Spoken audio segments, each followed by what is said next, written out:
geralmente são 8 horas de gravação, muitas vezes a gente gravava 12, 14. Teve um mês que, acho que de 30 dias eu gravei 29, assim. Nossa. É.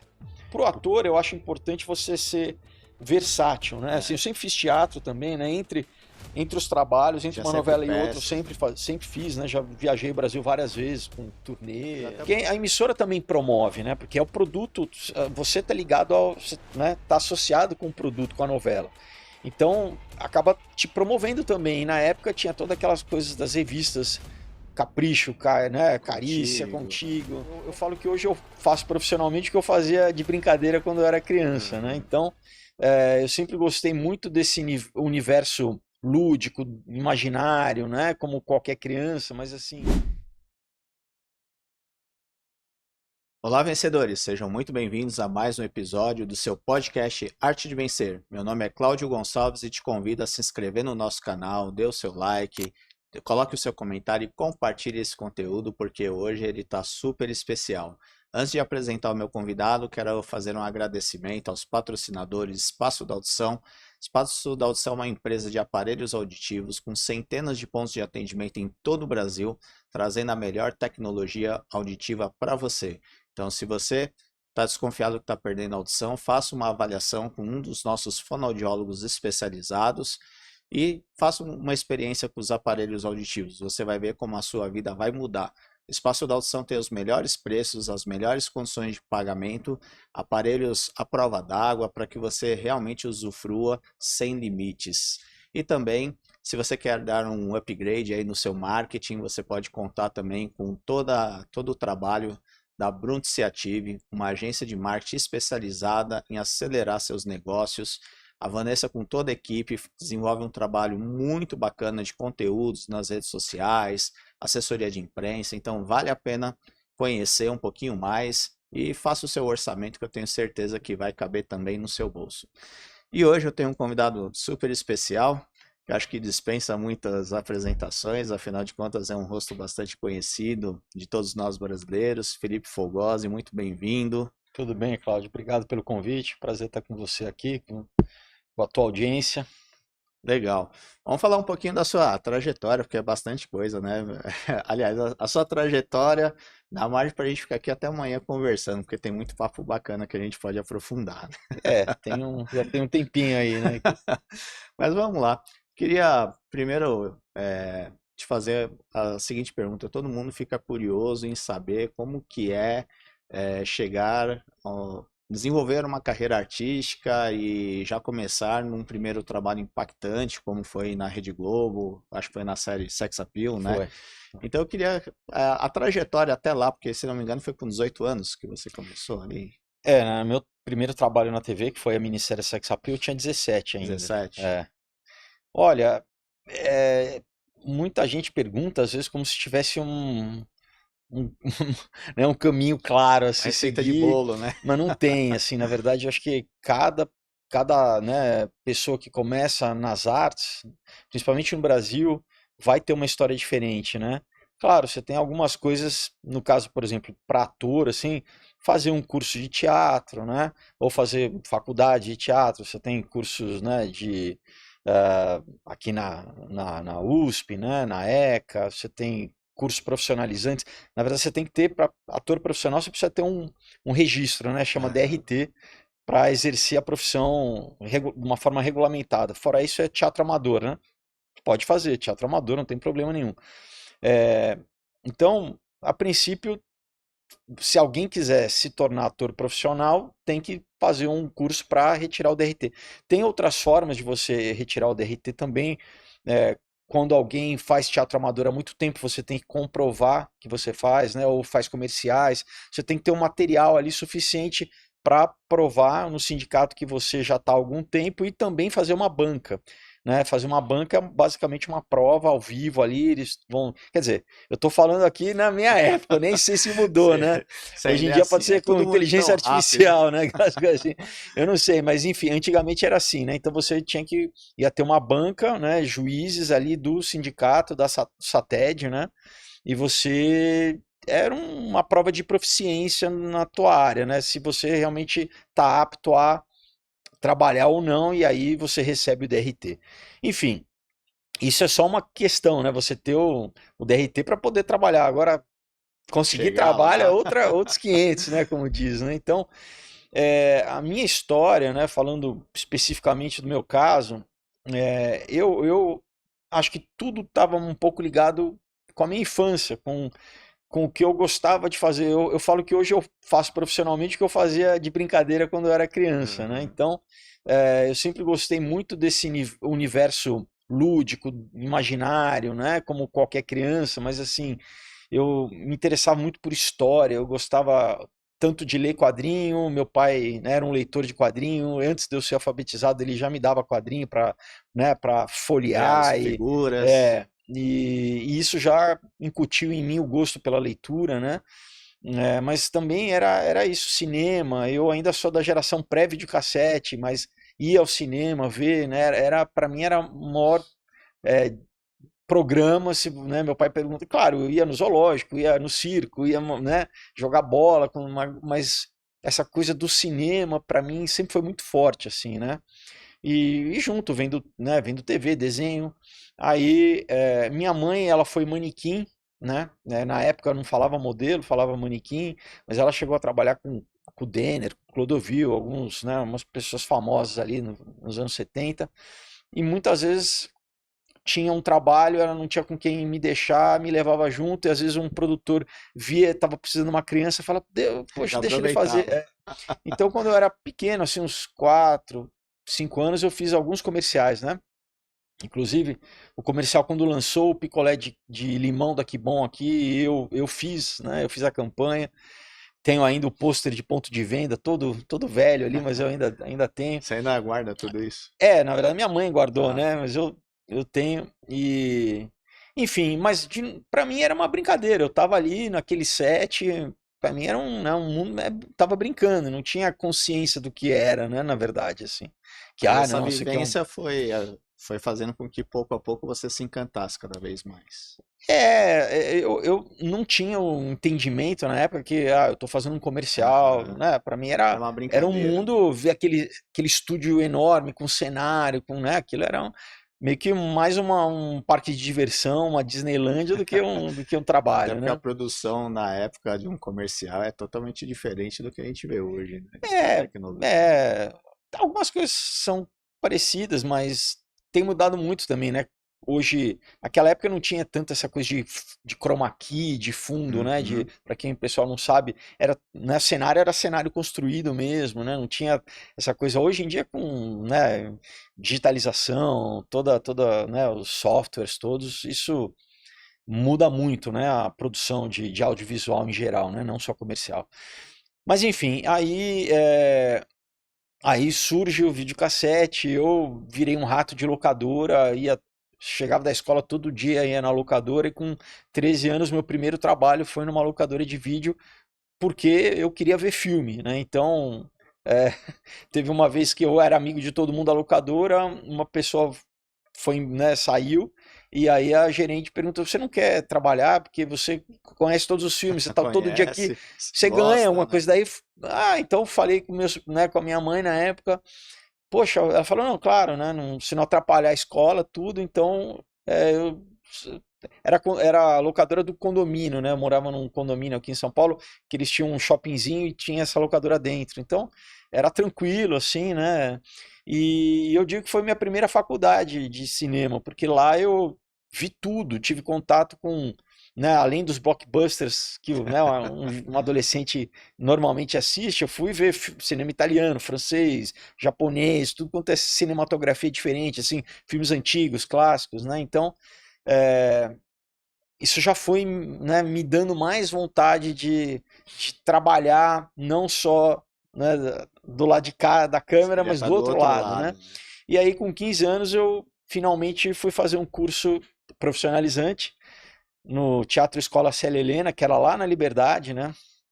Longe, eu pegava 2 ônibus, assim, saía quando eu tinha, né, aula, acabava a escola meio-dia, eu pegava 2 ônibus, cruzava São Paulo, ia lá, mas para mim era É a a diversão. diversão, a realização, né, sem nenhuma perspectiva de vir a ser ator profissional, né, de fazer isso profissionalmente, mas era esse desejo, esse chamado mesmo de querer estar no palco, querer estar, né, brincando, na verdade, né? Porque, querendo ou não, é uma brincadeira séria, mas não deixa de ser brincadeira, né? Não é à toa que o verbo em inglês para atuar é to play, que é mesmo para brincar, em francês também é jouer, que é mesmo para brincar. E aí eu comecei a fazer muito comercial, né? Na época tinha um pessoal da classe lá que já fazia alguns comerciais. Eu falei, poxa, eu acho que eu vou também tentar voltar a fazer, né? Porque eu lembrava, eu tinha essa coisa, pô, eu já fiz quando era pequenininho e tal. De repente eu comecei a fazer, né? Porque eu tinha uma facilidade com texto, comecei a pegar vários comerciais e teve uma época que, num intervalo de comercial, né? Tinha 2 até 3 comerciais que eu estava fazendo, assim, sabe? De, né, produtos diferentes. E acabou que, sem eu saber, lá no Rio, já o pessoal começou a notar, falou assim, ah, quem que é esse menino e tal.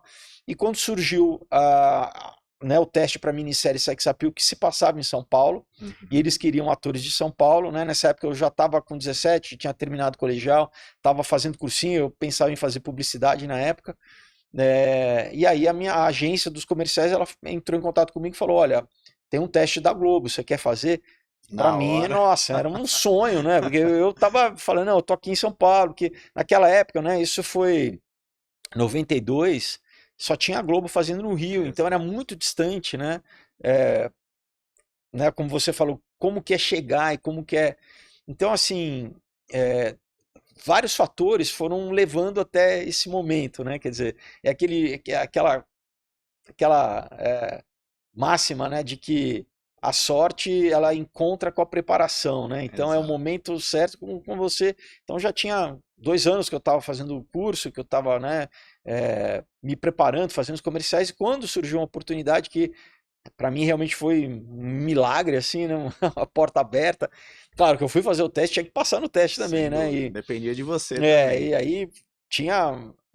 A Globo ainda era lá na Marechal Deodoro, no centro de São Paulo, né? Na parte de jornalismo, não tinha aqui na Berrine e tal. E basicamente era São Paulo inteiro que estava lá de gente jovem, assim, né? De gente que fazia comercial. Eu conhecia muita gente ali que eu via em testes e tal, porque realmente era raro uma oportunidade dessa naquela época, né? Isso o pessoal tem que lembrar antes de internet, antes de rede social, antes de, né, Exato. influenciador, assim, era só televisão.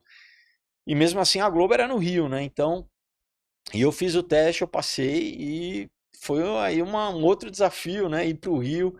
Eu ainda tinha 17 As anos, gravações assim, foram lá. foram no Rio. Algumas cenas externas, a gente fala, né? Que localizava São Paulo, Uhum. foram aqui. Então a gente filmou bastante no centro de São Paulo, mas tudo que era estúdio, né, interno, foi tudo feito no Rio. Então, sei lá, 70% vai talvez até 80% foi feito no Rio. Então, e aí foi uma outra aventura, né, de descobrir aquele universo, né, e trabalhar com gente que eu cresci vendo, né, assistindo. Exatamente. Então, para mim foi realmente Tinha a Denis Carvalho, Elizabeth Savala, né? Elizabeth Savala, tinha, acho que, não, Thales Panchacon não, tinha o Romulo Arantes, tinha a Esther Góes, a- tinha um elenco muito bacana, assim, era uma minissérie que estava lançando também toda uma geração, né? Foi na época que lançou também Carolina Dickman, Luana Luana Piovani, Piovani, Daniele Nico Winitz, Puig, né? o Nico Puig, quem mais? A Camila A Pitanga, que você Camila falou, né? Pitanga. A Luana Piovani, enfim, uma geração começou ali, né? E foi muito, muito bacana ter feito, assim.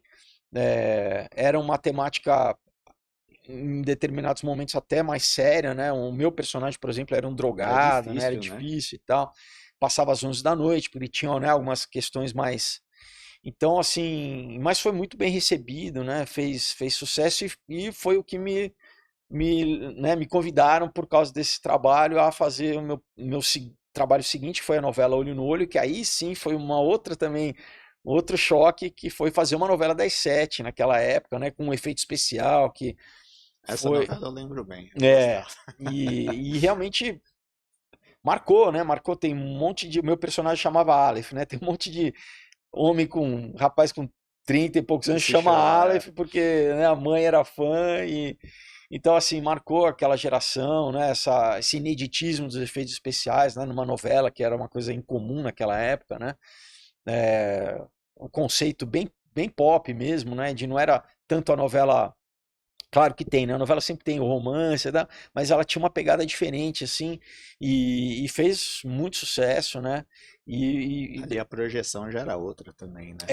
Não, e novela das sete, né? Porque, querendo ou não, o É, público adolescente, muitas vezes às 11 já estava dormindo, né? exato. Então, massificou mesmo, né? Essa coisa do. E na época, a audiência era muito concentrada, né? Na novela, né? Você não tinha.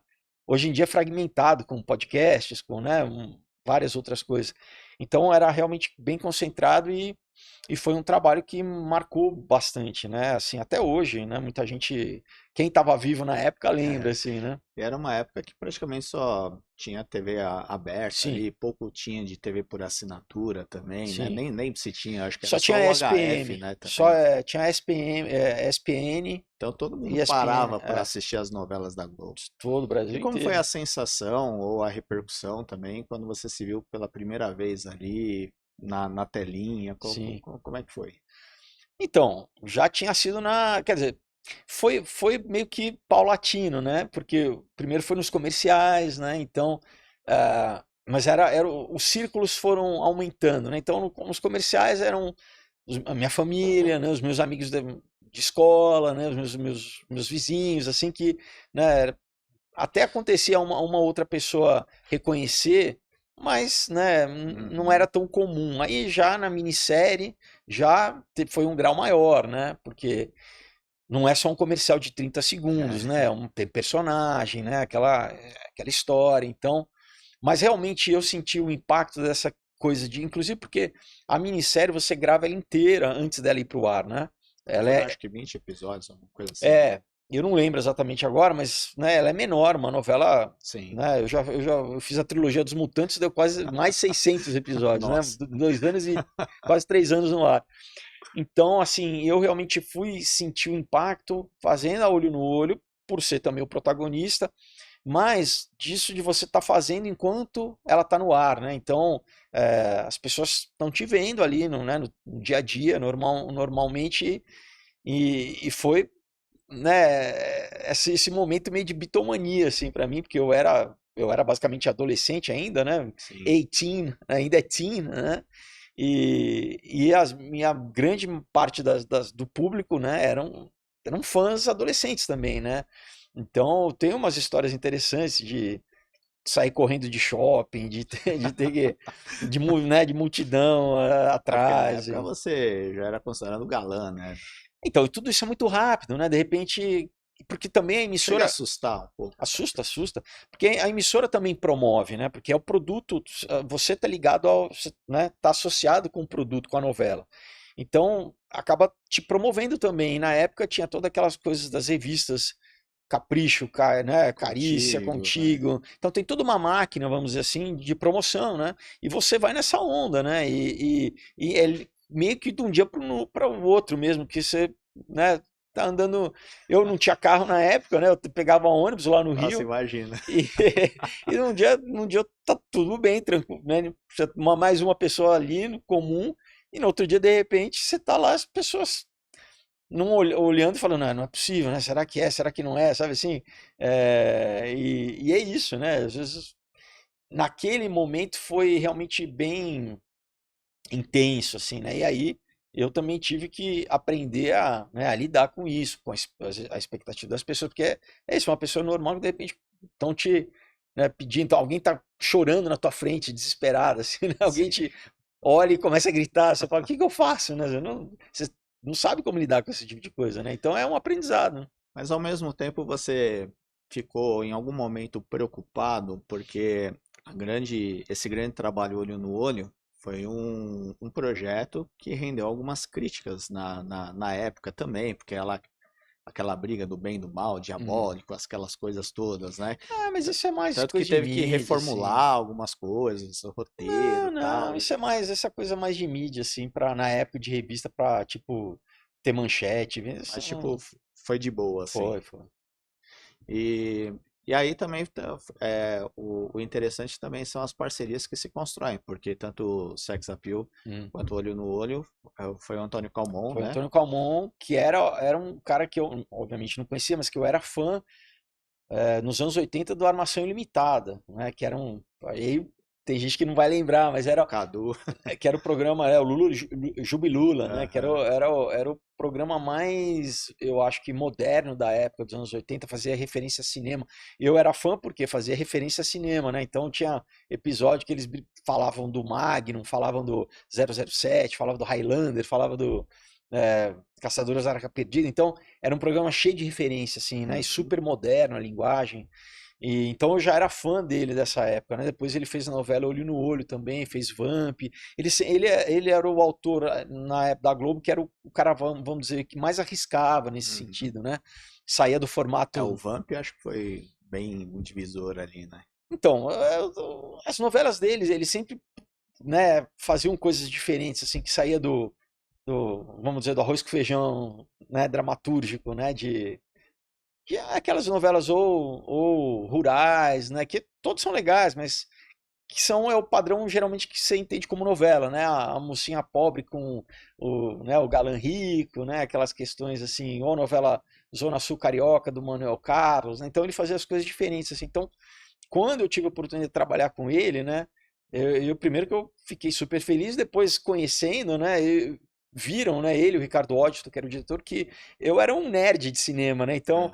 eles não, né? Eu começava a conversar com eles de Antonioni, de Fellini, os caras falavam, pô, mas que é esse menino, né? Que tem 17, né, 17 anos e tá falando de cinema como gente grande, assim, né? Claro que as outras coisas eu era um adolescente da minha idade, mas nessa questão de cinema e de referência, modéstia à parte, conhecia bem, assim, né? Porque eu já, anos que eu era um rato de locadora, nerd e tal, então, claro, né? Você tem uma afinidade, né? Assim, e é comum isso acho que no mundo, né? As pessoas começam a trabalhar mais com quem Exato, você, exato. né? Conhece, tem Confia, uma, é, né, uma empatia, né? exato. Enfim, então Tem entrosamento, né? eu acabei fazendo alguns trabalhos com o Calmon, né, na Globo, assim. E depois você fez dezenas de novelas, né? Tanto na Globo quanto na Record, SBT, SBT, sim. né? Teve uma jornada bastante grande. Eu trabalhei, trabalhei na Band também, eu só não trabalhei na Rede TV, né? Na Band É, você foi fui apresentador? apresentador, é. Eu já tinha apresentado outros programas também, já tinha apresentado um chamado Tá Ligado na Fundação Roberto Marinho, um na TV Senac também, né? Esses com um cunho mais educativo, assim. Mas pro ator eu acho importante você ser versátil, né? Assim, eu É, sempre fiz teatro também, né? Entre os trabalhos, entre tinha uma sempre novela e outra, eu peças, né? sempre fiz, né? Já viajei o Brasil várias vezes com Era turnê, até para né? você ter feito mais novelas, mas o teatro muitas vezes te impediu de assumir alguns papéis também. Olha, Porque tudo é normalmente escolha, né? ocorre, Tudo né? é uma escolha, né? Então, por exemplo, quando eu tinha terminado de fazer Olho no Olho, né? Que foi também, né? Uma novela, por ser protagonista, é puxado porque você grava muito, né? Uhum. Você tem mais tempo de cena, de tela, então você, né, proporcionalmente, você grava mais, né? Então, eu gravava bastante. Foi uma novela muito legal, mas foi cansativa de fazer também, né? A gente tinha geralmente são 8 horas de gravação, muitas vezes a gente gravava 12, 14. Teve um mês que, acho que de 30 dias eu gravei 29, assim. Nossa. Porque minha novela é isso, né? Eu falo que é um trem descarrilhado. Ela estreia, não pode, né? Todo dia tem que ter uma novela, um capítulo no É. ar, né? Então, e acontecem imprevistos, né? Ou você tem uma externa e chove, ou alguém se machuca, ou enfim, alguém, né? Você tem uma série de imprevistos da vida. Então, geralmente a novela começa com, sei lá, 20 capítulos de frente, né? A gente fala, e isso vai comendo ao longo da novela, né? É. Então você fica. Depois termina justinho, Exato, né? já aconteceu de eu fazer uma cena no dia que ia ir no ar no mesmo No dia a mesmo cena. dia. Claro que Que o resto do loucura. capítulo estava todo pronto, mas tinha uma cena que não. Tinha na época um rapaz de moto, não era nem motoboy porque não tinha motoboy, mas esperando fazer a cena, pegar a fita para levar para edição ali, para eles encaixarem no resto do capítulo para a noite ir pro ar. Então, assim, é um ritmo de aventura, né, o negócio. E já teve alguma situação engraçada numa gravação externa, assim, de alguma coisa que aconteceu? que chamou a atenção? Ah, Que é sempre um sempre desafio, tem, né? né? Sempre tem, assim, muito erro de gravação que ia antigamente pro video Video show, show, né? né? Tem muita coisa assim que acontece. Tipo, tem uma cena que no final da Olho no Olho que é eu e a Patrícia de Sabri, a gente tá na praia, numa pedra ali, né? E aí a gente vai beijar e vem uma onda e lava a gente, assim, né? Inclusive, isso já na época no video show já passou algumas vezes, assim. Ah, sempre tem, né, coisas engraçadas, né, diferentes, mas o importante é que eu fui entendendo logo cedo, né, principalmente pelo convívio com os autores mais velhos, né, que eu sempre procurava, né, mesmo por admiração, e muito da carreira do ator tem essa coisa de artesanato, né, de você aprender, eu falo que é mais ou menos igual sapateiro, assim, sabe, que você, né, é um jovem que aprende de uma geração mais velha, né, Aham. o mestre e aprendiz, essa relação. Então, sempre que eu podia trabalhar com pessoas como Tony Ramos, Laura Cardoso, Estênio Garcia, Paulo José, enfim, né, a lista eu sempre, Otton Bastos, enfim, né, a lista é grande, eu sempre é, procurava, né, saber deles exatamente aquilo que você não aprende na faculdade ou no curso, que é a vivência, como que é a vida do ator, né? Então, conselhos práticos, assim, tem que economizar dinheiro, porque, né, é cíclico, né? São coisas que, É. como aprender a lidar, por exemplo, preservar o teu relacionamento, né? Não expor isso, né? Preservar a tua família. Então, são coisas que você vai aprendendo convivendo, que é exatamente a vida, né? Viver a vida de ator, né?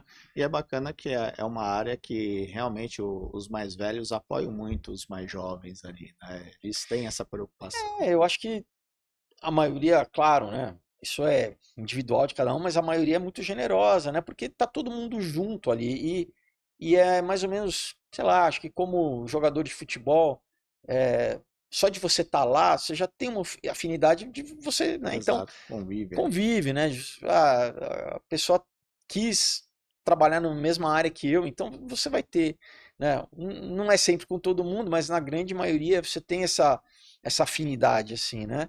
E então eu fui entendendo, né? Essas questões, por exemplo, que é muito importante você não, e eu busquei nisso ao longo da minha carreira, né, até hoje, não não ficar restrito, né? Não ficar limitado a uma emissora que seja, um trabalho, né? Fazer cinema, fazer teatro, fazer. É meio assim, ter um pouco da condução da tua própria carreira, né, da tua história, assim, né? E claro, isso você vai construindo ao longo dos anos, né? Depois eu fui fazer faculdade de cinema, né? Porque eu sempre também escrevi paralelo à questão do ator, né? Eu sempre tive essa coisa, mesmo na adolescência, de querer contar as minhas histórias. Morei 2 anos nos Estados Unidos, estudando na UCLA, né? E isso é o que hoje, né, já tem 10 anos, que eu tenho a minha editora, que eu inclusive trouxe o meu último lançamento, que nasce sempre como roteiro de cinema, e eu transformo em quadrinho, né, em Olha aí. HQ, com uma pegada cinematográfica, né, que quadrinho e cinema tem uma relação muito próxima, né. Em que momento você começou a escrever quadrinhos? Então, na Na adolescência, né, adolescência eu mesmo? escrevia à mão livre, pegava os meus amigos de sala e transformava eles em personagem, daí eu xerocava e distribuía, né?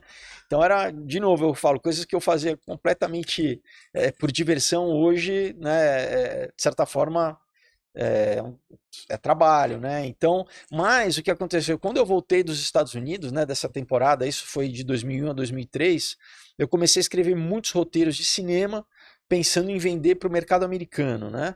Porque os estúdios lá compram muitos roteiros, né? Os estúdios compram até Uhum. para desenvolver e só que já tinha voltado para o Brasil e na época eu entendi que não era tão fácil assim. Eu teria que estar lá porque você tem que ter agente literário, uma série de questões. Então, eu fui enchendo a minha gaveta de roteiro e para quem escreve, o maior prazer é você compartilhar as histórias. Não Exato. tem graça você deixar aquilo guardado. Então, eu fiquei pensando, poxa, como que eu consigo, né? Porque isso ainda nos anos 2000, cinema ainda é difícil, mas na época era Era super mais, né? difícil, né? Muito caro. E aí que eu tive a ideia em 2009 de começar a adaptar para quadrinho, né? Falei, poxa, já que tem tanta adaptação de quadrinho para cinema, né? Não Fez o só inverso, super-herói, né? mas outros gêneros, né? Por que talvez eu não tento fazer o caminho, né, diferente? Pego o meu roteiro de cinema e adapto para quadrinho, que é uma coisa que eu cresci lendo, que eu gosto. Só que na época ainda não tinha, por exemplo, uma ferramenta como o financiamento coletivo, que é uma coisa que, desde o meu primeiro quadrinho, que foi o Aurora, que eu lancei em 2015, eu tenho usado para produzir os meus quadrinhos, né? Então, ainda demorou alguns anos, e aí, 2014, que finalmente eu comecei a produzir o Aurora, que foi o primeiro, que acabou virando uma A trilogia, trilogia, né? que é de ficção científica, com espionagem, muito legal. E foi meu primeiro, né? Na época lancei na Livraria Cultura, botei em bancas no Brasil inteiro, na época ainda o pessoal comprava em banca, foi um super sucesso, e isso me incentivou a continuar produzindo o quadrinho, né? Então, hoje eu tenho 8 publicados, né? O Prédio é o Esse oitavo que aqui eu é o lancei esse recente. ano. Tem trilha sonora no Spotify, né? Para o pessoal ouvir as músicas enquanto lê, cria a sensação de estar vendo um filme mesmo. É, esse e o que eu lancei ano passado, que chama Lambo, que é uma história de um cachorrinho, são para toda a família, né? Porque ao longo dos anos eu fui fazendo, como nos Estados Unidos e na Europa, quadrinho adulto, né? Adulto, né? Por mais que o pessoal aqui no Brasil ache que quadrinho é só para criança, quadrinho é uma mídia como qualquer outra, e é muito comum fora do Brasil adulto consumir quadrinho, porque tem vários gêneros, né? Tem até quadrinho Exato. erótico, tem terror, suspense, Mas você acha ação, que aqui no enfim. Brasil isso pouco a pouco está mudando, né? Tem mudado, Você né? acredita que é mais pelos eventos que também Também. se promove, mas já existia essa demanda, né? Essa demanda tem crescido, né? Graças a Deus. E eu, modéstia à parte, tenho participado e ajudado um pouco a Aham, promover e fazer com que o adulto entenda que ele pode comprar um quadrinho, que, né, não é só uma coisa para criança só, né? Então tem exato. muita gente que compra pela primeira vez comigo, né? E depois me escreve falando, poxa, eu não imaginava que era tão imersivo, que eu ia me emocionar, chorei, ri. Porque, novamente, é uma forma de contar história, né? Como um seriado, como um filme, né? Você sabe que eu trabalho muito com idoso na minha empresa lá, Hum, né? E o que eles mais gostam é a história em quadrinhos. Você coloca a história em quadrinhos ou um caça-palavras lá, hum. palavras usadas, eles adoram, né? O pessoal às vezes coloca lá ó, na recepção uma revista Veja, tudo experimenta colocar na recepção do seu consultório Exato, quadrinhos, porque você a vai ver. história tem esse fenômeno, né, É, de engajar, né, te engaja emocionalmente, não é só racionalmente, né? Qualquer história ela te transporta, né? E ela tem realmente esse poder. Agora, uma coisa que eu acho interessante, né, que eu novamente nessa cruzada, o que eu tenho um pouco de divulgar o quadrinho, é ao longo dos anos, né, conforme eu te falei, eu fui fazendo esses gêneros adultos, e muitas vezes o leitor falava, poxa, mas eu queria também que o meu filho lesse, né?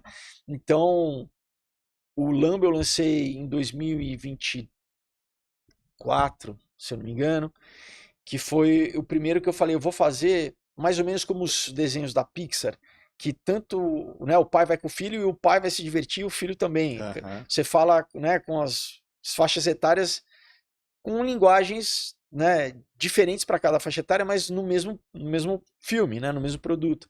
Então, eu lancei esses dois que é para toda a família. Inclusive, eu acho que é cada vez mais difícil, né, os pais, não só pais, mas enfim, né, o adulto ter uma desculpa para ter um tempo de qualidade com as exato, crianças, né? Porque tá exato. tanta tela agora, né? Então é uma forma de você realmente criar ali memórias também. Porque eu falo porque com propriedade, porque, né, meu pai lia comigo, né? Mesmo antes de eu ser alfabetizado, era um tempo que a gente pegava, e ele me explicando as histórias, depois eu já alfabetizado, né? Esse prazer de estar junto e estar. Novamente, igual ver um filme assim, mas você estimula a leitura, né? Ah, os meus filhos adoram. Todo dia tem que sentar com eles lá, Exato. passar um livro, alguma É, coisa, né? E o gibi é justamente legal, né? Porque é algo extremamente visual, como pode ver, é um trabalho sim. muito bem feito E mesmo. essa é uma história que se passa nos anos 80, né? Eu tenho um pouquinho de inspiração na minha própria infância, mas é na infância de todo mundo, né?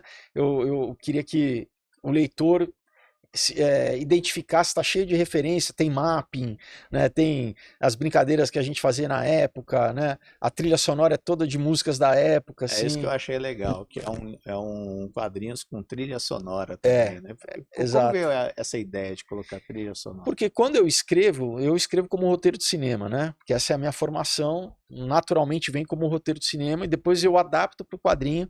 Mas quando eu já escrevo, as músicas já vêm, conforme eu estou escrevendo, as músicas vêm na minha Você cabeça. mesmo que cria. É. E aí eu queria, Isso que é inspiração.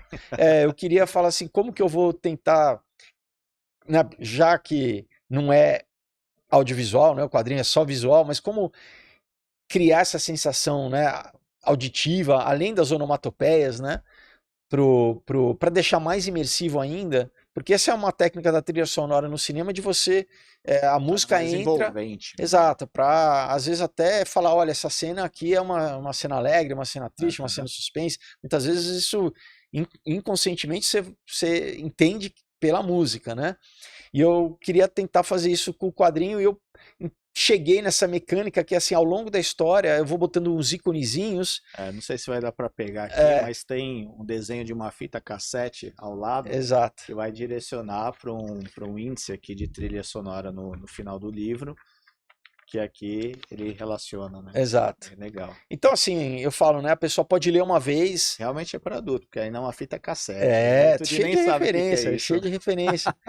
Mas aí que tá, a criança vai ler, ela vai se identificar, porque a gente fala da infância, né? A grande parte das personagens são crianças, né? Então, uma linguagem bem adequada à criança, né? Mas o adulto vai lembrar da sua infância, né? Eu falo um pouco da questão de separação também, de como lidar com a separação, né? Porque isso é uma coisa que já a minha geração, né, sofreu muito, né? Meus amigos, né? Acho que a geração dos meus pais foi talvez a última ainda que não, né, não era tão comum, né? Exato. Então, como que a criança lida com isso? E para as crianças de hoje, eu acho muito legal mostrar que tem uma série de formas de você brincar e se divertir sem tela, sem internet, entendeu? Resgatar um pouco Isso é muito dessa coisa da importante. imaginação, de você brincar com um pedaço de pau, entendeu, né? De você criar um mundo. E eu acho que, não é, eu acho, mas eu tenho lido, inclusive, o impacto, às vezes, negativo, né? Para crianças de depressão, de Total. não estão desenvolvendo essa capacidade criativa mesmo, né? De imaginar. Né? Então tá tudo pronto ali estão viciadas muito em tela, né? No celular, no tablet e a criança vai se desenvolvendo, né? Nos 7 primeiros anos principalmente, né? Exato. A Que gente até fez um episódio recente falando sobre o método Montessori, né? Que justamente fala sobre isso, a importância dessa primeira infância, e a importância de substituir as telas, né? Sim. Evitar as telas e trazer coisas que realmente vão desenvolver. E Exato. a leitura é um dos caminhos. Exato, então eu espero já tenho recebido bastante, né? Eu fico muito feliz quando na rede social, né? Depois quem comprou me manda, né, positiva, o pessoal me escreve, depois me dá um feedback, fala assim, não, meu filho tá adorando, nunca imaginei que ele fosse ler, então, né? Tira e me manda a foto e dorme com o quadrinho, sabe essas coisas. Então para mim tem esse propósito específico, né? Para as crianças, mas novamente adulto vai ler também, não só, né, eu até deixo o convite aí, eu tenho um site que é o meu nome, felipefolgosi.com, que eu vendo por lá, vendo pelas redes sociais também, pelo Instagram. É só direto, não tá Porque né, como eu falei, no começo eu colocava nas livrarias, nas bancas, mas as livrarias, infelizmente, né, nem Fnac tem no Brasil mais, eu fiz vários lançamentos na Fnac, né, raro. Livraria Cultura, Saraiva, não tá, né, falidas, inadimplentes, e né, nem... Então mudou o consumo, né? E banca também, né, ninguém compra mais. A facilidade da internet. E daí também tem essa questão de eu mando, né, com uma dedicatória, tem um contato também, não é por Amazon, nem Mercado Livre, nada, é diretamente comigo mesmo. E eu acho bacana, assim, porque meio que cria um pouquinho de comunidade, assim, sabe? Repete o site pra gente. Meu nome, felipefolgosi.com. Tá. Já aconteceu muitas vezes da pessoa, né, comprar online, assim, depois me encontrar num evento, né? Porque eu vou a vários eventos de quadrinho. Agora, no meio do ano, vai ter um no Mackenzie, vai ser a segunda edição, chamada FEFIC. Quase todo ano eu estou na CCXP, espero estar esse ano também. Então, é uma forma de a pessoa depois, né, encontrar pessoalmente, Sim. ter. Então, eu acho isso importante, né? E de onde vem a inspiração para suas histórias? Olha, vem de vários lugares, assim, né? Vem desde sonho, a memória, algo que você lê. eh, as ideias são múltiplas, né? E eu também acredito muito, né? Eu sou cristão, eu sou evangélico, acredito muito que Deus me inspira também, né? Em vez de Aham. musa inspiradora, eu acredito muito que tem uma inspiração de Deus, assim. E quanto tempo em média leva para produzir um quadrinho como esse? Olha, tirando o tempo de escrever, né, a história, que isso varia, né? Às vezes tem histórias que eu, sei lá, escrevi em 4 meses. Teve o Aurora, por exemplo, eu levei quase 6 anos, eu acho, para escrever. O tempo de produção em si, em média, como eu faço baseado em roteiro de cinema tem em média 120 páginas, né? Porque Uhum. uma página equivale a 1 minuto de tela, né? Então, 2 horas mais ou menos. Então, os meus quadrinhos todos têm mais de 100 páginas, né? Em média, 1 ano de produção, né? Com os artistas fazendo diariamente, página a página e tal, né? E você É, faz só a história ou a eu tua faço parte layout também, né? O layout? layout, para o pessoal entender, é a disposição, quantos quadros tem numa página, a disposição dos quadros, né? O- os ângulos, vamos dizer, de câmera, né? Posicionamento de personagem e tal. Já vem tudo pré-definido por você. É, e porque eu tento passar para os artistas que eu contrato, né, os Aham. desenhistas, coloristas, o máximo da visão que eu tive quando eu escrevi, para eles terem referência, né, na hora de desenhar. E essa lista de pessoas é tudo envolvido dentro do Não, projeto? essa lista foram colaboradores do financiamento coletivo, né? Ah, é Então legal, bacana. é uma das recompensas, né, é ter o nome das pessoas no quadrinho como colaboradores, assim, pessoas que ajudaram a produzir, né? Acho as capas Sim, eu faço maravilhosas as também. capas também, né? O conceito das capas. É, Ele é, traz um pouco uma questão mais cultista, assim, né, também. depende de cada história, né? Tem a trilogia do Aurora, Caos e Ômega, aborda bastante a questão de tecnologia, né? Do que a gente chama de tecnocracia, assim, de como isso impacta a sociedade, questão de nova ordem mundial e tal.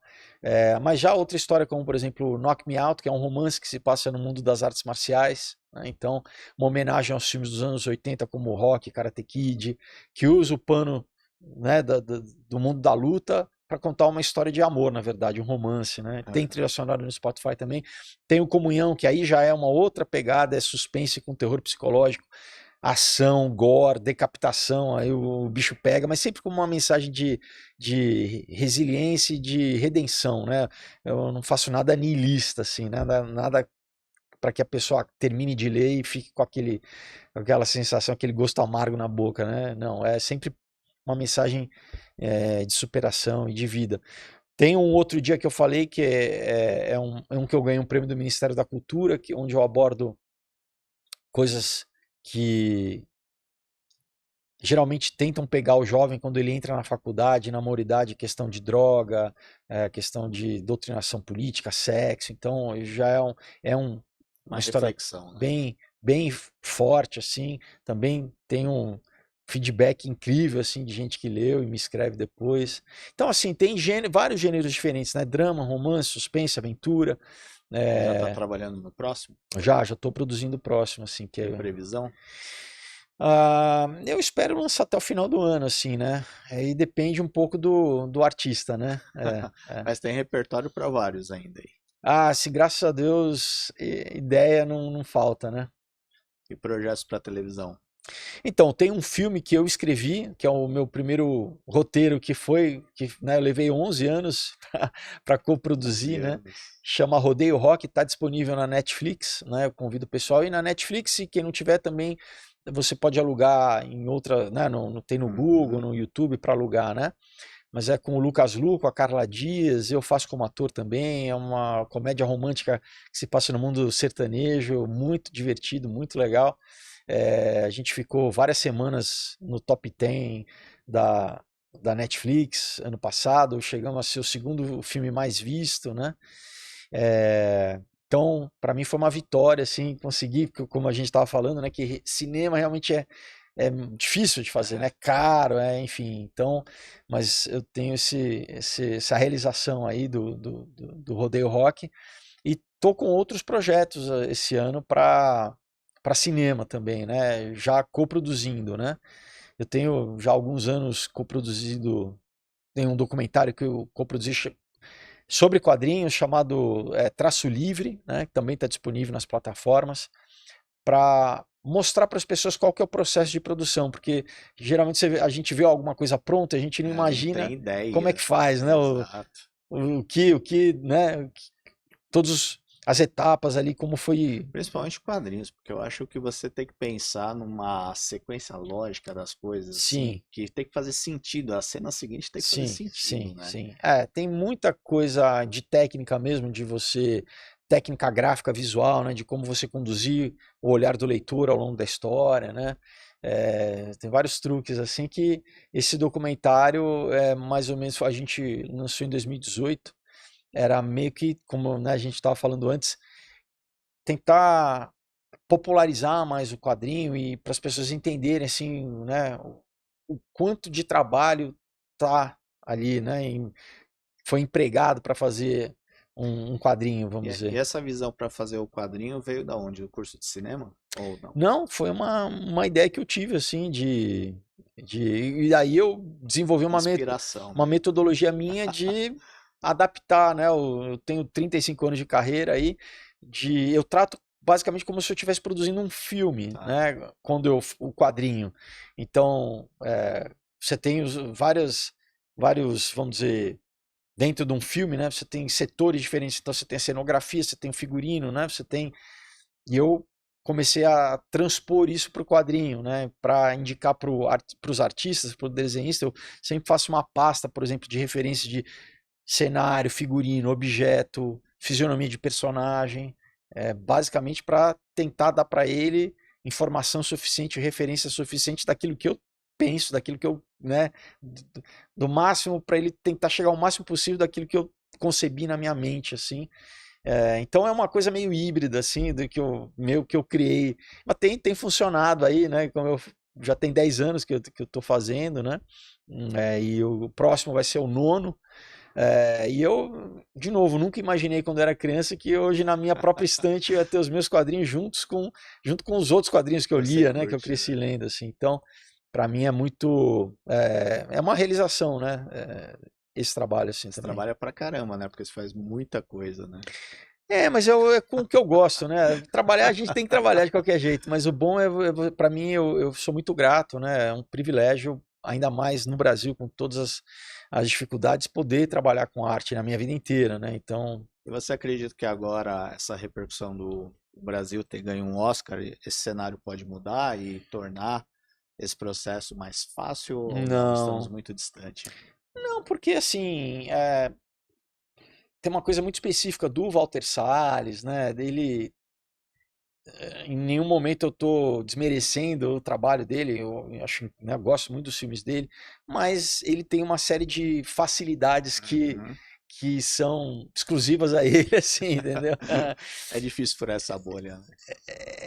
Não é nem a bolha, assim, tem uma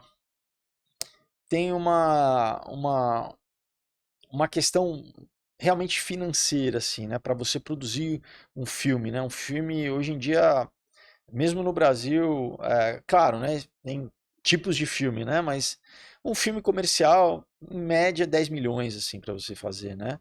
Se eu não me engano, o filme do Walter Salles foi quase 40 milhões, assim, É. 34, se eu não me engano, eu não lembro exatamente, mas assim, O que é engraçado também é que não se adequa a nenhuma lei de incentivo também. então, tem, né, você tem leis da Ancine, né, você tem do fundo setorial, você tem alguns mecanismos de captação, né, de recurso. O Walter Salles, eu não sei exatamente como foi o modelo dele. No Rodeio Rock, no meu filme, a gente né, a gente usou a lei da Ancine, né, Uhum. do fundo setorial, porque, novamente, sem isso você não faz, né? E isso, nos Estados Unidos, é um filme de baixíssimo orçamento, assim, né? Filme de US$ 1 milhão, US$ 2 milhões, é baixíssimo orçamento, né, para os Estados Unidos. É, Só que para a nossa realidade aqui no Brasil, por isso que muitas vezes é difícil você fazer algum outro filme que não seja comédia, que não seja, né? Porque, por exemplo, fazer um filme de ação no Brasil, muito difícil, né? Porque o custo é muito maior, né? Você tem tanto de tudo, né? A escala do tudo é filme, mais o caro. filme cresce em Exato, escala, né? exato. Então a gente, você pode fazer um suspense, mas tem que ser um filme numa escala sempre menor aqui no Brasil, né? Por enquanto, espero que, né, que o que mudou um pouco no nosso panorama aqui foi realmente os streamings, né? Assim, que eles têm que produzir conteúdo nacional, né? Então hoje em dia você tem, né, séries e filmes sendo produzidos por várias plataformas, né? Isso é bom, né, para a gente, porque, né, aquece o mercado, né? Exato. Você dá trabalho para, né, que antes a gente, por exemplo, na TV você tinha a Globo fazendo 3 novelas por ano, Exato. quer dizer, né, simultâneas, mas assim, você pensa o número de vagas ali para um país de Era muito limitado. 250 milhões de habitantes, você tem, né, sei lá, 10 vagas para um homem, 10 vagas para mulher, 10 vagas para criança, né? Então, hoje, claro, tem a Record que faz também dramaturgia, o SBT faz também, né? Mas mesmo assim ainda é bem restrito, né? Se você for pensar. Diferente eu Também falo, né, de é que também é quem muito caro, né, fazer novela. é caro também, é bem caro, assim, né? Mas a novela ainda tem essa questão de ser um produto que tem, né, tem o comercial, né, você tem formas de retorno mais rápidas do que É, um filme, é algo vendável, né? não, o filme você vai começar a ter retorno, são anos depois de investimento, É, entendeu? Então você fica, em média, eu acho que desenvolver um filme é uns 5 anos, em média, né? O Rodeio Rock demorou mais tempo, mas em média, até você, né, você escrever, você, né, começar a captar, ter uma produtora, né, levantar os custos para depois você produzir, né, captar as imagens, depois editar, sonorizar, para depois lançar o filme. Então é uma caminhada bem longa.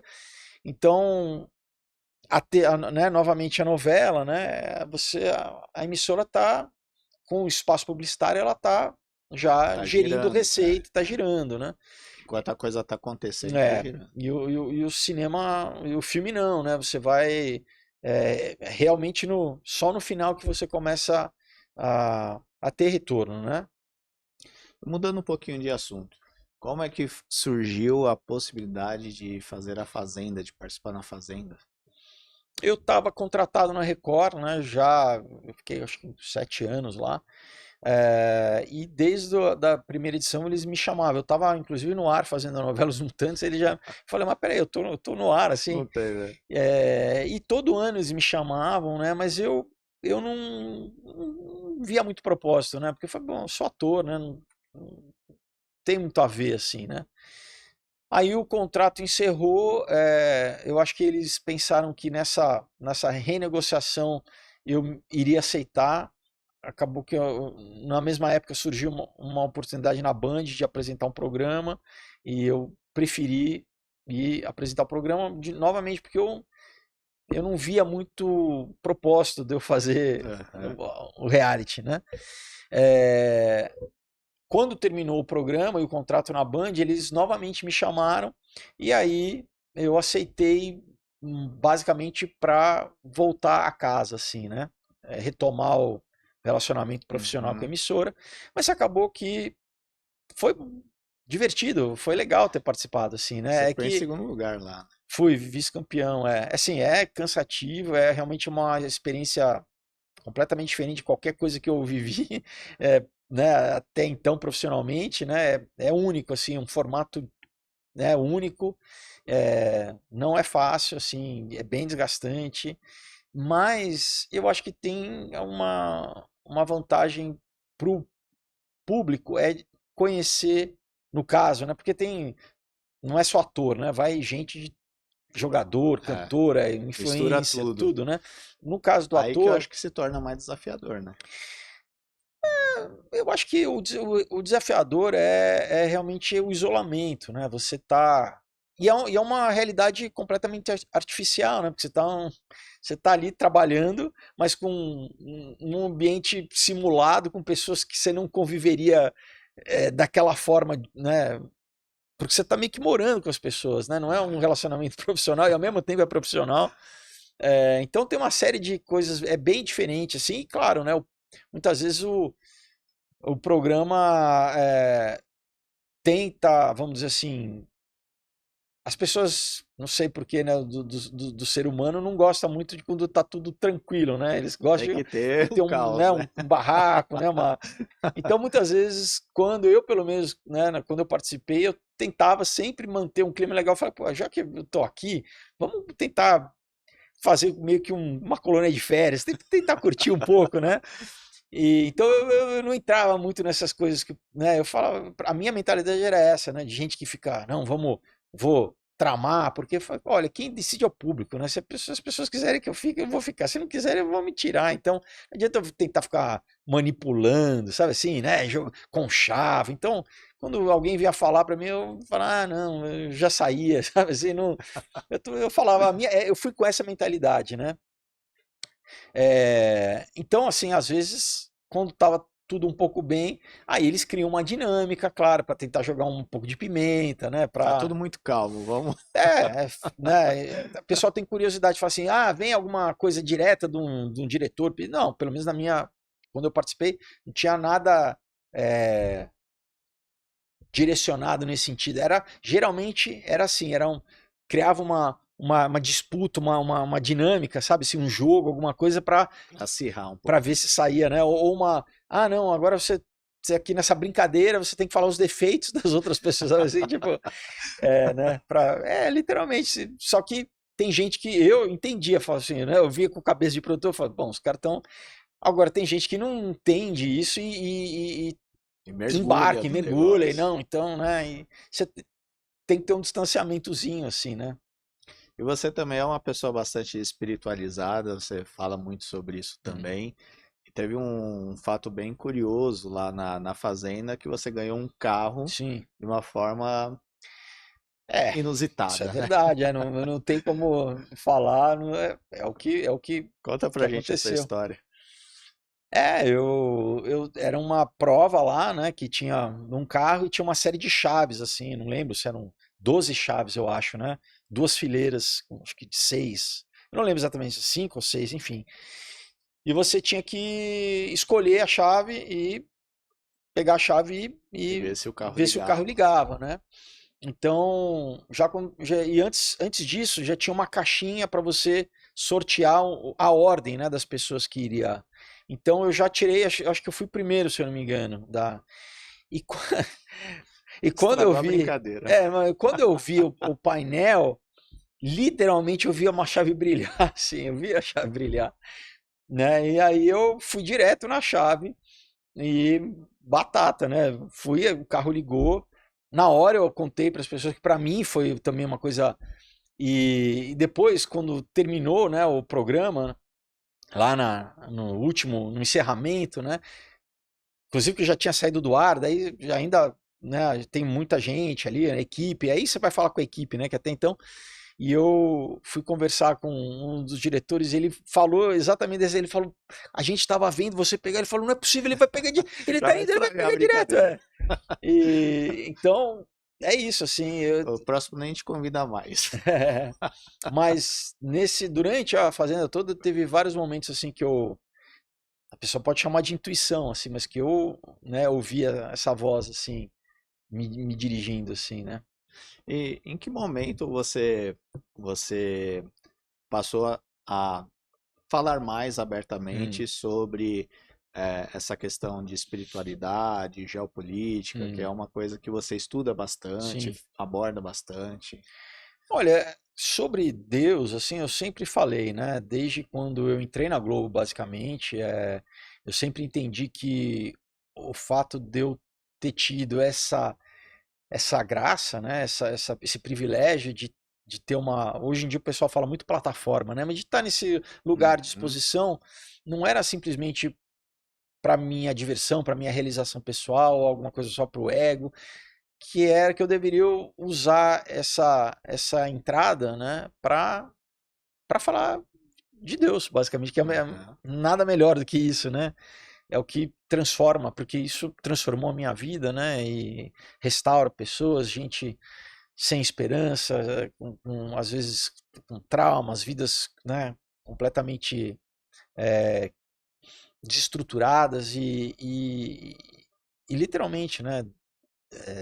Deus, ele, quando você busca ele de verdade, né? Ele coloca as coisas no prumo, né? Então, nessa idade, assim, desde quando eu entrei na Globo, já com 17 anos, eu me converti com 15 anos, né? Então eu sempre entendi como um propósito, assim, como uma missão, assim, né? Uhum. Então, desde, sei lá, falar em revista Caras, algo que na época não era comum, né? Falar publicamente a respeito, né? Exato. Mas eu tinha esse entendimento, assim, né? E claro, com a passagem dos anos, né, hoje eu tenho 50 anos, assim, você também vai tendo mais experiência, vai entendendo mais um pouco da vida, né? Você vai acumulando mais conhecimento. Eu sempre gostei muito de estudar, de ler, de entender como o mundo funciona, como as coisas funcionam, né? E, e eu sei por essa minha caminhada que muita gente vive a sua vida sem prestar atenção nesse tipo de coisa, né? Consumindo informação geralmente pela fonte mais fácil, Exato. mais imediata e que muitas vezes essa fonte ela está comprometida por uma série de interesses, né? Então Exato. a notícia não é um compromisso de informar necessariamente, mas muitas vezes tem uma agenda, né? Tem uma e isso é, né, o que tentam, né, descreditar chamando, isso é teoria da conspiração. Claro, tem coisas que são absurdas, né? Sim. Mas ao longo da história, né, isso não é novo, né? Mas Então, tem muitos sinais também. Isso que é interessante nas suas histórias, né? Que hum, você é muito ligado nos sinais, das coisas que acontecem sim, e você vai vinculando as coisas que você estuda, hum, né? E, e aí para tirar algumas conclusões sobre o que nós podemos estar ainda, o que está por vir, né? O que está acontecendo, sim, principalmente com esse avanço da tecnologia. Eu queria te perguntar qual é a sua opinião sobre esse avanço da inteligência artificial, que eu acho que é uma coisa que sim, preocupa a humanidade de uma forma geral, uhum, mas ao mesmo tempo os empresários estão aí vendo como que eu preciso usar isso de qualquer uhum, jeito, aquele desespero até uhum, em sair utilizando a uhum, inteligência artificial no sentido de largar na frente, uhum. mas a gente tem que ter um olhar com muita preocupação em relação a isso também. Só falando da questão anterior, né, que você falou, por exemplo, no Aurora, né, a gente viu agora recentemente lá em Portugal, Espanha, né, um pouquinho da França, questão do apagão. Eu escrevi sobre isso no Aurora lá nos 2000, né, depois na continuação do Aurora o Caos, já escrevia sobre a pandemia, né? Então, eu já estava prestando atenção em padrões assim, né? E Uhum. que é muito estranho para mim depois quando eu vejo as coisas acontecerem, eu falando, cara, eu escrevi isso aqui, sei lá, 10 anos atrás, 8 anos atrás, entendeu? Mas é isso, é porque eu fico prestando atenção, né, nesses sinais aí, o que socialmente as coisas estão se dirigindo para. E sobre a questão específica da inteligência artificial, não sou eu que falo, né? Novamente, o que eu li muito a respeito, Uhum. né, de gente que desenvolveu a inteligência artificial. é, Então você vê, vez após vez, né? Eu tenho um cara chamado Max Tegmark, que é um dos é, papas do Vale do Silício, ele falando assim, o potencial destrutivo para a humanidade. Você teve o próprio Sam Altman da OpenAI, né? Tem um Exato. vídeo dele, acho que de 2015, falando assim: isso aqui vai acabar com a espécie humana. Você tinha o finado Stephen Hawking falando que essa tecnologia era mais perigosa do que a tecnologia nuclear, o impacto da tecnologia nuclear, né? Então você fala: peraí, a gente acha que é a bomba que vai destruir o mundo e fala que a inteligência artificial tem mais probabilidade, por quê? Porque não é simplesmente uma ferramenta, as pessoas acham, é uma ferramenta. Não, a partir do momento que é uma inteligência, né, o martelo ele não decide onde vai martelar, né? Exato. Então, assim, é sério, né? Ano passado você já teve pessoas se suicidando pela influência da inteligência artificial de chatbots, um menino no Texas e um pai de família na Bélgica, e a gente vai ver, infelizmente, acho que daqui para frente isso vai se tornar cada vez mais comum, né? A gente tem esse isolamento social, as pessoas mais ansiosas, mais deprimidas e vão começar a estabelecer relacionamentos pessoais com uma inteligência que obviamente não é pessoal e que no fundo não tem um interesse positivo a respeito do ser humano, não, né? Não tem empatia, né? É sério isso, é muito sério, né? Então você teve, né, desde o Elon Musk e mais outros quase 30, isso acho que foi 2023, já se reuniram para pedir uma moratória do avanço da inteligência artificial. E as pessoas, elas começam a lidar com essas coisas como se fosse a coisa mais normal do mundo, elas não prestam a menor atenção e já, sabe, aderem, já começam a usar, né? E não, mas e outra coisa, tem um livro, né, chamado acho que é a Era da Inteligência Artificial, The Age of AI, né, do Eric Schmidt, que foi ex-CEO do Google, o Harry Kissinger, que foi ex-chefe de Estado e tal. Um livro já, acho que é de 2022, mas eles já fazem uma série de previsões a respeito do impacto social, além da questão, por exemplo, de perda de emprego, né, acabar com classes inteiras de profissões. Mas eles falam de uma outra questão chamada a diminuição cognitiva, e é um pouco do que eu tento reverter no meu tamaninho aqui, porque cada vez mais as pessoas vão deixar de usar o seu cérebro, literalmente, e terceirizar isso para a inteligência artificial. Então, hoje está uma crise na educação, os professores falam, o que a gente vai fazer? Porque eu li uma notícia ontem que nos Estados Unidos os professores vão usar a inteligência artificial para avaliar as notas. Então, na verdade, aí vai ser inteligência artificial avaliando inteligência artificial, porque o aluno não fez e o professor não vai corrigir. Então, fala, cadê? Acabou o ensino. E ele fala, literalmente, eles falam diminuição cognitiva, as pessoas daqui a pouco não vão conseguir pensar mais por si só, né? Você fala, não, mas isso é Black Mirror, não é, entendeu? Então como eu educo meu filho? A inteligência vai te falar.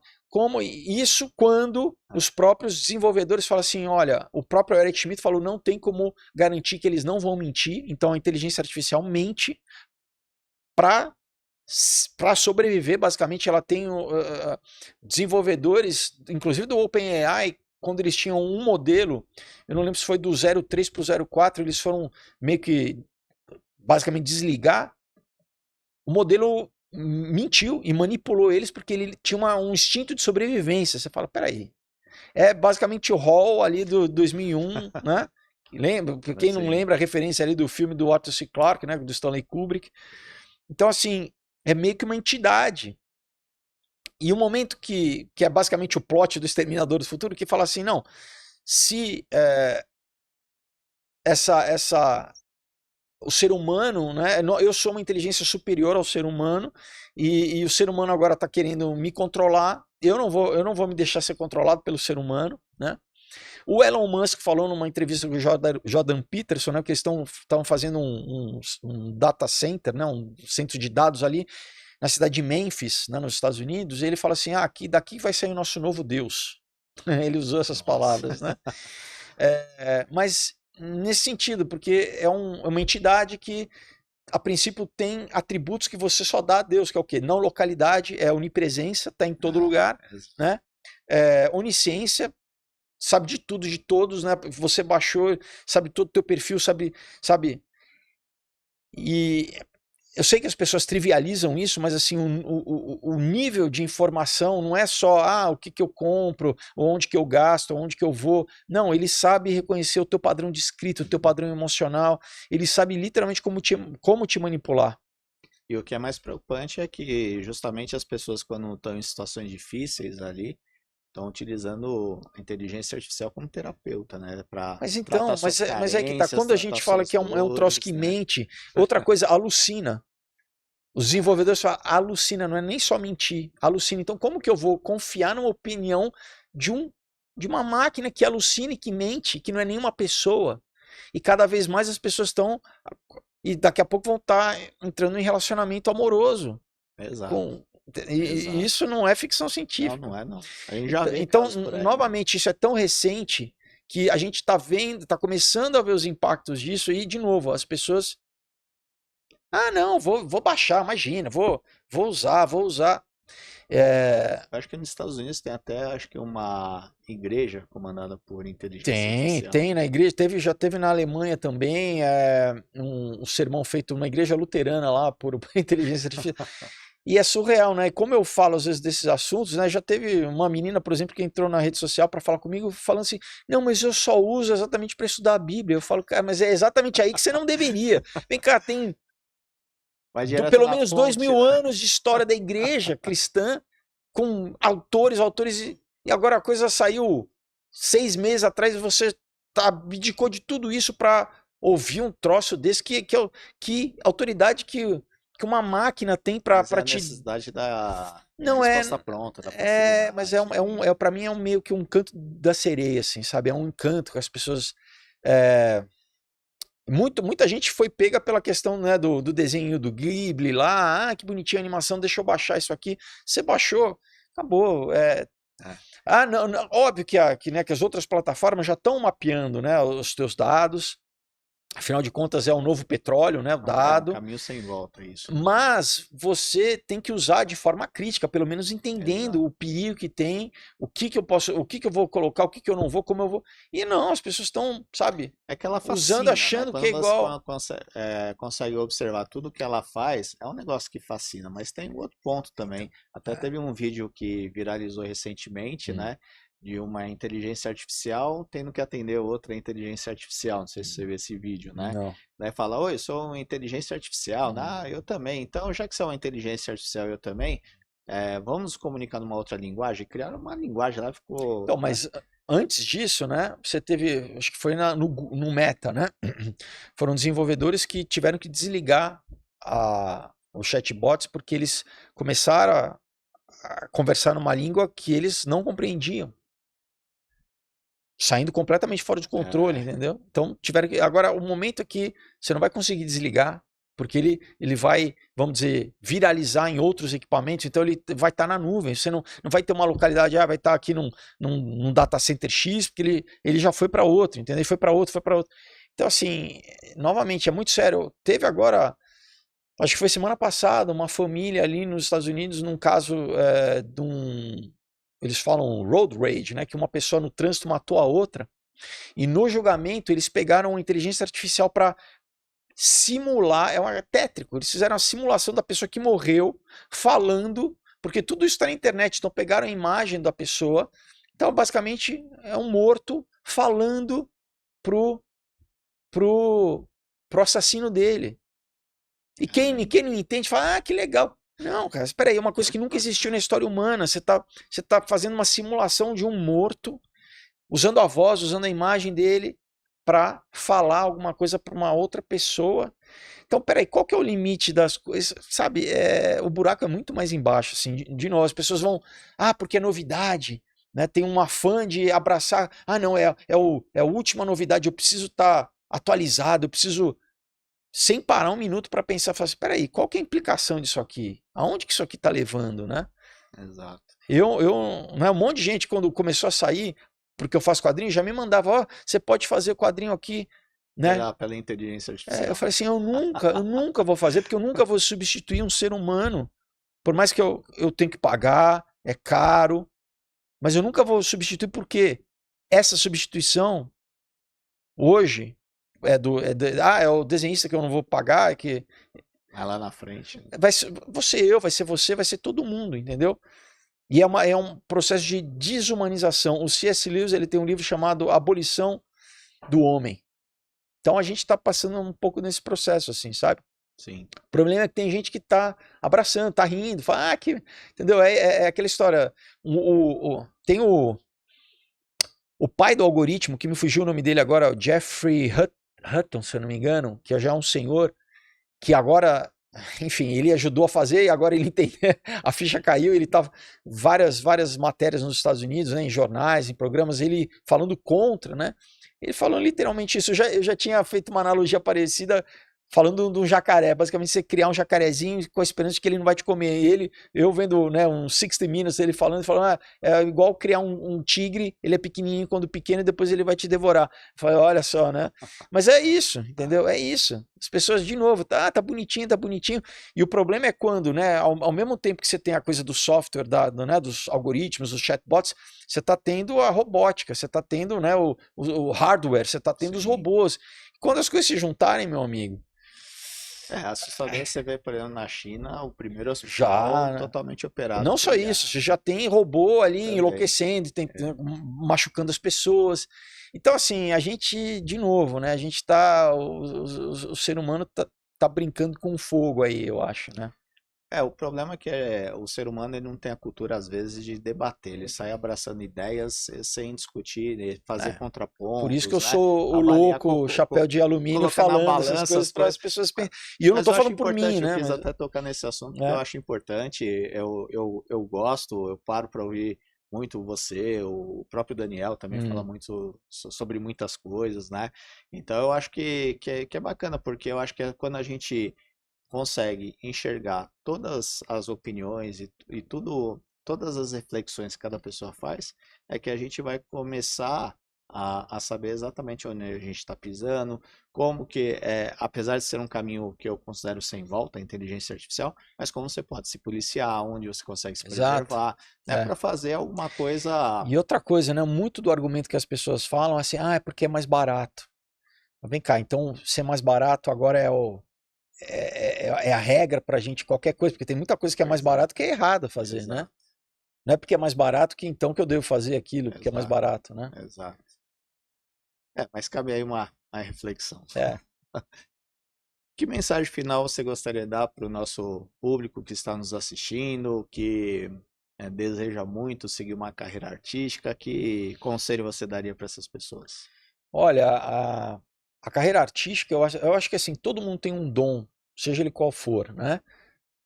Você ser um bom cozinheiro, você, é, sei lá, se faz, qual, qualquer um médico, um advogado, tudo você vai aplicar aquilo, né? A arte, quando a gente fala da arte, está estritamente ligado ao humano, ao prazer estético, né? A pensar o ser humano, a pensar sobre questões um pouco mais, né? Sobre beleza, sobre verdade, sobre, né? É, então, obviamente, eu sou, né, artista, entre aspas, né?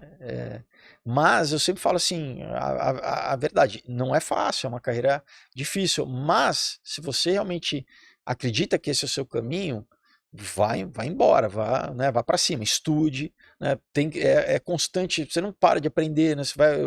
E isso é gostoso também para mim, pelo menos, né? Eu acho que Sim, quanto mais você aprende pro resto da vida, mas não tem que ir com ilusão, eu acho, porque e outra coisa, né? Hoje em dia já tem rede social para ser influência, porque antigamente tinha gente que acho que buscava um pouco a carreira de ator porque na verdade queria ser famoso, né? Não aham, é, não é porque tinha prazer, a pessoa queria ser famosa e ter benefícios que ela achava que ia ter por causa da fama. Então, hoje em dia não precisa ser artista para isso, você pode ser um influencer, né? Se é só para ser famoso, enfim. Então, a arte geralmente está ligada é uma questão de propósito, né? Uma coisa que você acredita, que você quer é, compartilhar, né, com as pessoas, assim. Então, primeiro isso, descubra a sua vocação realmente, né? E você também não precisa ser profissional, você pode, muita gente faz como hobby, né? Exercita o seu dom, né? Nesse sentido, com a família, com os amigos, né? É,